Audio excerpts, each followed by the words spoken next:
jury further found that their guilty verdict of murder in the first degree is also based on a theory of extreme atrocity and cruelty. Was this the verdict of the jury, Mr. Foreman? Yes.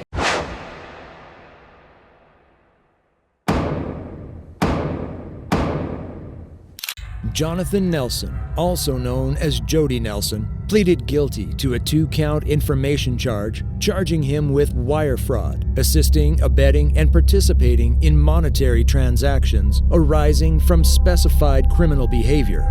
Nelson received a sentence of 300 months in jail. That equates to 25 years. He will also serve 3 years of probation and pay a $200,000 fine, as well as $77 million in reparations.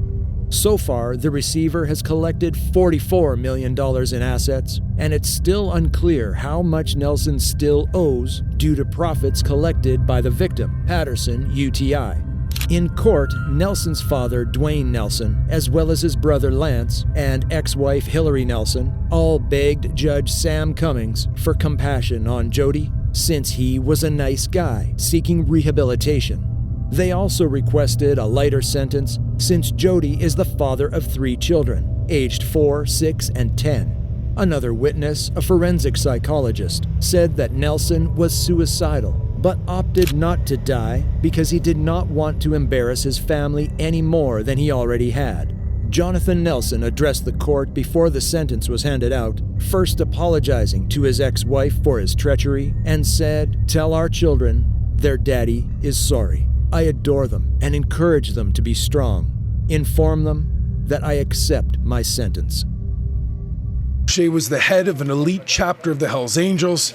Everyone knew Mom Boucher was a killer, and he knew everyone knew. Maurice Mom Boucher was sentenced to 10 years in jail for his participation in the murder of Reynald Desjardins, a key player in the Montreal Mafia. The sentence was part of a consensus request made by defense counsel Matthew Poisson and prosecutor Matthew Ferguson before Superior Court Justice Eric Downs at the Gowan Courtroom in northern Montreal. "Everything is fine," Boucher responded when Downs asked if he had anything to say before formally sentencing him. Boucher, a former Hells Angels member, is already serving 3 life terms for issuing instructions that resulted in the deaths of 2 prison guards and the attempted murder of another in 1997. Institutions like penitentiaries are not law-free zones, Downs said, referring to how Boucher planned the scheme while incarcerated, and Desjardins was awaiting transfer to one. The court also chastised Boucher for having manipulated his then-pregnant daughter, Alexandra Mongeau, into acting as his messenger. Emery Martin, aka Pitt Martin, was sentenced to 7.5 years in jail after pleading guilty to cocaine trafficking and operating in the benefit of a criminal organization. The 61-year-old man from St. Anne de Madawaska appeared in Bathurst Provincial Court via video conference because of probable COVID-19 symptoms. Martin has been recognized by the RCMP as a lifelong member of the Hells Angels, an illegal motorcycle club infamous for smuggling narcotics into the province from Quebec. The Crown and defense sought an 8-year jail term for Martin, but Judge Denise LeBlanc reduced it since he had already served 1,209 days in prison since his arrest in 2018. Martin was also confined in solitary confinement for long periods of time, according to LeBlanc, and had also lost his right to privacy owing to the installation of a surveillance camera in his cell at the time. Martin had been held in solitary confinement at the Dalhousie Regional Correction Center since his arrest on June 25, 2018, near Rivière Verte, according to LeBlanc. The court also reduced his prospective incarceration by around 5 years, awarding him 1.5 days for each day he served in jail previous to the trial. 14 people were apprehended in 2018 as part of Operation J Thunder, an RCMP investigation into the selling of cocaine in northern New Brunswick's Acadian Peninsula, Restigouche, Madawaska, and Victoria counties. Because of his intimate links to the Hells Angels, the RCMP thinks he was principally responsible for bringing the narcotics into the province's northern region.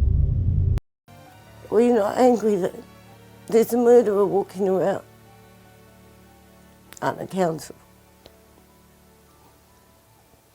for the damages, the torture of my daughter. Zane Paora Wallace was sentenced to life in prison with a minimum term of 15 years and 6 months for the murder of Wilson. Zane Paora Wallace, 31, pleaded guilty to killing Jasmine Wilson, 30, in the High Court in Wanganui. After being transferred to Wanganui Hospital on July 31, 2019, the Wanganui mother of two died on August 2, 2019 at Wellington Hospital. Wallace was scheduled to go on trial, but he pleaded guilty before a jury was chosen. It was to be a retrial following the conclusion of the first trial in May 2021, when medical evidence was updated. Wallace's attorneys said during the 2021 trial that he was guilty of manslaughter but denied being a murderer. That trial heard Wilson and Wallace had a brief relationship as teenagers, which was rekindled in the final 9 months of her life. During those 9 months, she was frequently seen with injuries, and she kept a diary about the violence. People also witnessed him assaulting her at a Hells Angels club, and recorded phone calls he made to her while serving time in prison revealed numerous threats of violence. The threats included kicking her skull in, bashing her head in, and splattering her brains on the sidewalk. She was attacked once again in July 2019, sustaining injuries including fractured ribs. Detective Senior Sergeant Neil Forlong, who has been with the force for decades, previously told Stuff that Wilson's injuries were among the worst he had ever seen. "I've never seen such a brutal beating in my life as an investigator or as a person. Nobody deserves to be treated that way." Multiple Wallace family members, including his parents, have already been sentenced for perverting the course of justice in connection with Wilson's death. On July 31, 2019, Zane Wallace's father, Stephen Wallace, discovered a wounded and injured Wilson. Instead of calling for assistance, he placed her in a vehicle and contacted Zane Wallace's mother, Leanne Wallace. Leanne Wallace directed Zane Wallace's sister, Stevie Lee Wallace, to drive to Wanganui Hospital and meet Stevie Wallace, where they exchanged cars. Stevie Lee Wallace then drove Wilson to the emergency room. Wilson was quickly transferred to Wellington Hospital, where she died a few days later.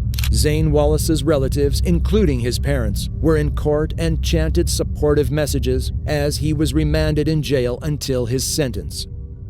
The jury further found that their guilty verdict of murder in the first degree is also based on a theory of extreme atrocity and cruelty. Was this the verdict of the jury, Mr. Ford? Yes. David Chalue stood with his hands tied after the first guilty judgment was announced, his head held high and mouth gritted, listening to each of the 12 jurors state they agreed he was guilty of 3 counts of first-degree murder, abduction, and witness intimidation. His relatives and friends gathered close together in the gallery of a Hampton Superior courtroom, many of them sobbing loudly. Chalue, 47, found himself hearing the words guilty for kidnapping and murdering David Glasser, Robert Chadwell, and Edward Frampton in late August 2011, a day after a hesitant juror recanted seconds after a guilty judgment was reached. After the guilty verdicts were announced, a female juror retracted her guilty verdicts, and 3 other female jurors wept. The jury was called back in by the judge to continue deliberations. Chalue's attorney, Donald W. Frank, seconded by attorney Bonnie Allen, asked Judge C. Jeffrey Kinder to declare a mistrial due to what had occurred. He told the court it appears to be a very volatile and extreme jury at this point, and that nothing could be done to undo the emotional impact of what had occurred. Kinder reminded Frank that emotional responses in these sorts of incidences were typical, and he dismissed the move for mistrial a second time. When the female juror in the issue was polled, she stated unequivocally that she agreed with the judgment. The jury's notice said that they had gone through all of the evidence again and had unanimously agreed on the verdicts. The jury deliberated for 30 hours on the guilty findings, which included 3 charges of first-degree murder based on 2 independent hypotheses for each count: premeditation and severe brutality or cruelty. The prosecution's case was entirely circumstantial, relying in part on evidence from 4 of the defendant's fellow prisoners who said Chalue confessed to the murders and told them information about the crimes. After the jury was led away, Berkshire District Attorney David F. Capeless asked that Chalue be sentenced immediately, but Kinder scheduled sentencing. Capeless commended the jury for their hard work in obtaining a fair and unanimous decision. He admitted that there was some concern after the reversal of the conviction, but he said the jury looked back over the material, persisted, and returned the verdicts. He also acknowledged the several law enforcement personnel who assisted in the probe. Frank and Alan, Chalue's solicitors, refused to comment. In Massachusetts, there is an automatic appeal in first-degree murder cases. Chalue was accused of assisting Adam Lee Hall and Caius Veiovis in the kidnapping, torture, killing, and dismemberment of the victims. Hall was convicted and sentenced to 3 consecutive life sentences, and Veiovis' trial is set to begin. Thank you for watching. Be sure to like this video, subscribe to the channel, and stay tuned for more content like this.